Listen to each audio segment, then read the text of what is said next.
Right, I've returned to the call centre here at the RAC and we're talking tonight on Midlands Today about congestion. The screens behind me extremely busy with all those patrol vehicles. If you were with us at the beginning of the programme, you will have seen Emma neat on her daily commute.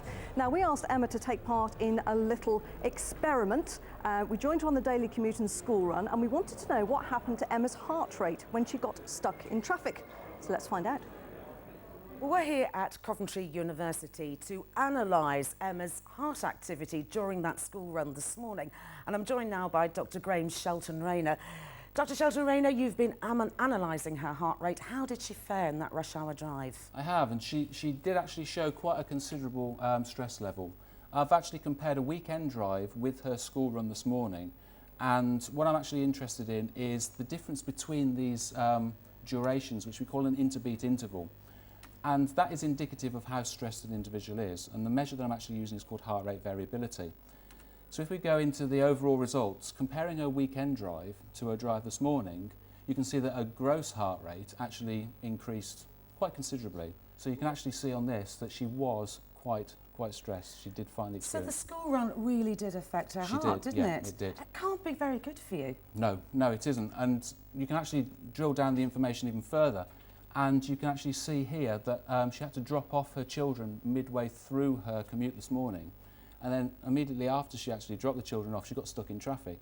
And you can see that there was a really dramatic increase in her heart rate variability, which shows that she is really stressed. So what can we do when we're in a commute and we are getting stressed by the heavy traffic? Well, it all depends what sort of vehicle you're in. So motor manufacturers these days are taking this into consideration, and they are designing their in-car systems to actually try and minimise the level of stress and the interaction with their vehicles.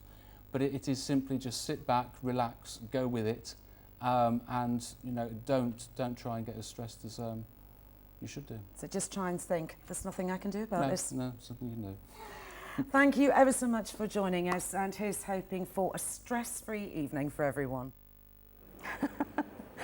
Wouldn't that be nice? Yeah, Lindsay Dore with that report. Thank you very much indeed for getting in touch already with your ideas of how we could ease congestion. Ellie emailed to say that one of her first ideas to improve rush hour traffic would be to change school times, as school starts earlier in a lot of countries, some as early as 7 a.m. Not sure how popular that would be with the kids. So we could start school at 8 and hospital appointments at 9:30. Interesting idea.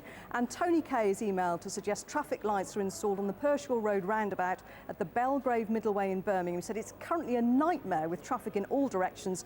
Traffic lights similar to the ones on Five Ways roundabout might just help. So what does the future hold then for our transport system? Well, maybe the man who has a better idea than most of us is Peter Plisner, our transport correspondent. Peter, we've talked a lot about the roads, but you earlier were looking at HS2 and the building of that, which could have knock-on effects to congestion on the roads. But what about the rail network itself? Could that hold a solution, do you think? Well, the rail network does hold a solution, but of course, as we've reported in the last few weeks, it's creaking at the seams. It's overcrowded. What's needed is more investment in new trains and indeed more capacity. Now, one of the reasons HS2 is being built, so those who are in favour of it, they say basically more capacity will be brought about for the local rail network as well once HS2 is up and running. Let's go back onto the roads, Peter. Congestion charge, not a popular idea, but how realistic is it? Well, we've got it in London, but I think it's not really realistic elsewhere, because London's a very different place to other cities around the country. And of course, if you introduce it in one place, say Birmingham, you've then really got to introduce it in other places like Coventry or Wolverhampton. Otherwise, people will simply go elsewhere. They'll go to those places where there's no congestion charging. Do you think we just need to change our travel habits? Well, I think we do. Certainly during the Olympics in London, as you saw in my film, there was a modal change by many people. People rerouted, they found other ways of getting in, they retimed their journeys, and that now continues with big events in London, like the Rugby World Cup last year. They did have a mammoth operation, and they used that legacy from the Olympics to manage things. Now, there's been quite a hoo-ha about driverless cars. Is it just fantasy? Is it going to happen? Well, we already see the Tesla with autopilot. That effectively drives itself, but I think conventional cars, I think mainstream cars, I think we're still somewhere away. There are gadgets on cars like adaptive cruise control, self-parking, lane assist. All those will come together, hopefully, and make the driverless car. OK, Peter, thanks very much for the time being. Now, we're getting everybody on Midlands Today to join in the congestion special. Shefali, we've kicked her out of the studio and told her to go and find some traffic in the centre of Birmingham. Frankly, not too tricky, but she does have the forecast for us. Well, we're on the bridge over the Queensway underpass right now, and you can probably see the traffic is beginning to build up. But I have to say, over the many years that I've travelled this route out of the city to various locations, it's been very busy during the rush hour. But of course, nowadays, there's no standard rush hour. It's pretty busy whatever time of day you're travelling, and particularly bad during bad weather. Now, on that front, I have to say that we've got a few hazards to watch out for this week, but on the whole, it's quite a settled picture. It's dry, it's just cold during the days.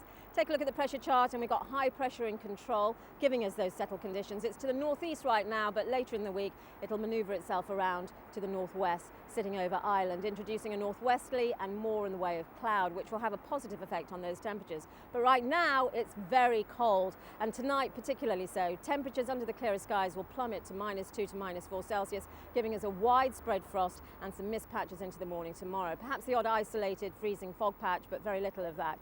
That will clear very quickly, and after that it's a beautiful fine day, very cold, temperatures between 3 to 4 Celsius, but unbroken sunshine.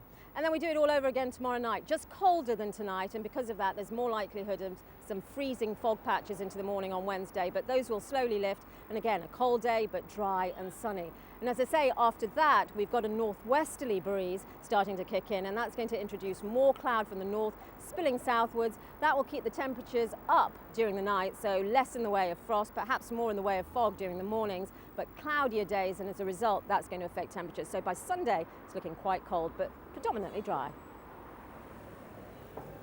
Thanks very much, Shefali. Yes, it is going to be very, very chilly tonight. Let's find out how the people are getting on the bus. Last time we were with Ben Sidwell on the 126 approaching Dudley. What progress, Ben? Well, we're around Albury now, and actually congestion is pretty good, which means that one man will be very happy, Martin Hancock, who's the development director for the National Express bus. I mean, congestion as a whole, we've seen, it can be really bad. How bad is it for you guys? It is really bad, partly because it's so unpredictable. Today we've had a nice smooth run, but we've had some horrendous days over the last week, and our passengers can't guarantee when they're going to get home. You're having to add more buses. We've heard 4 more buses than you had in 1987 just to get the timetable on. What can be done? How can this be solved? Because that's the big problem for a bus. It needs to get through. There are a lot of actually small measures, things like traffic lights, poorly executed roadworks, that we're sure that if we all got together with our Bus Alliance colleagues, we can actually look at this on a route-by-route basis. We see bus lanes.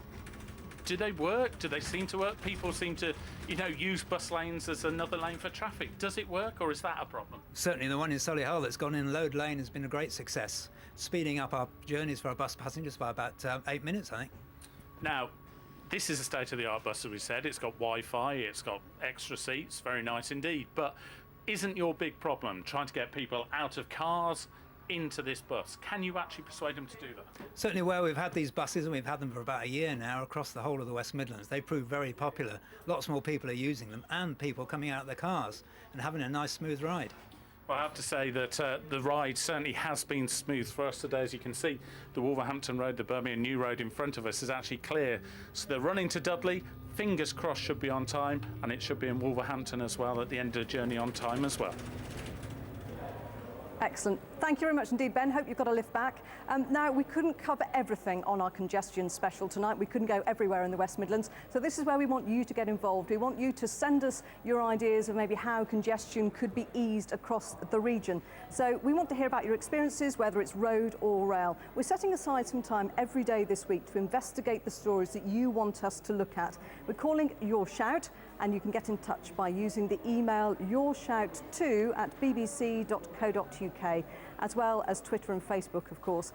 Where are the worst places for traffic problems in the region, and what can we do to make things better?